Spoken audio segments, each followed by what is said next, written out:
जुमे को लॉन्ग मार्च में अनाउंस कर रहा हूँ।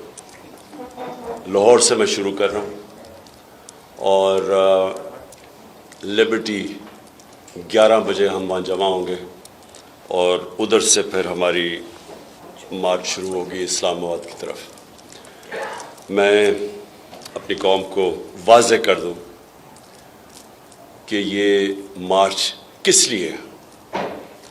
मैं इसके ऊपर बहुत पहले भी बात करता रहा हूँ, लेकिन मैं आज सारी कौम के सामने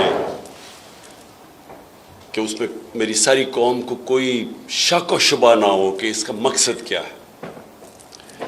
मुझे कहा गया कि जी आप गैर ज़िम्मेदार हैं, देखिए जी मुल्क बड़ी मुश्किल में है और आप इस मुश्किल वक्त के अंदर ये एहतजाज कर रहे हैं।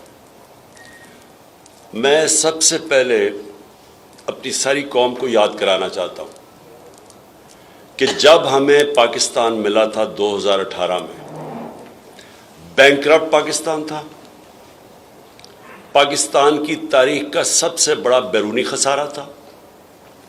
हमारे जो रिजर्व्स थे वो गिर के 9 अरब डॉलर्स के इर्द गिर्द कम थे, यानी 3-4 हफ्ते की इंपोर्ट्स के बराबर थे।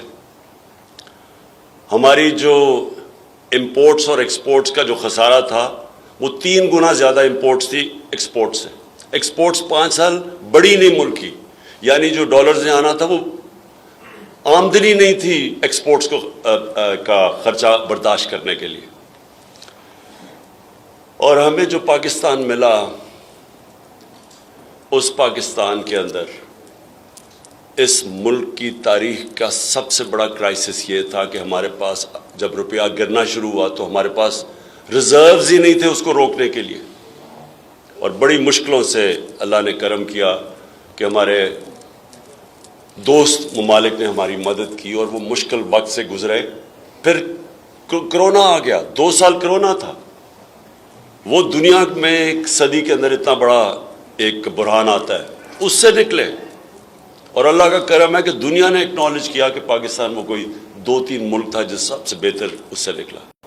और उधर से निकल के 17 साल के बाद मुल्क की सबसे बेहतरीन इकोनॉमिक ग्रोथ रेट थी, 5 या 7% तीसरे साल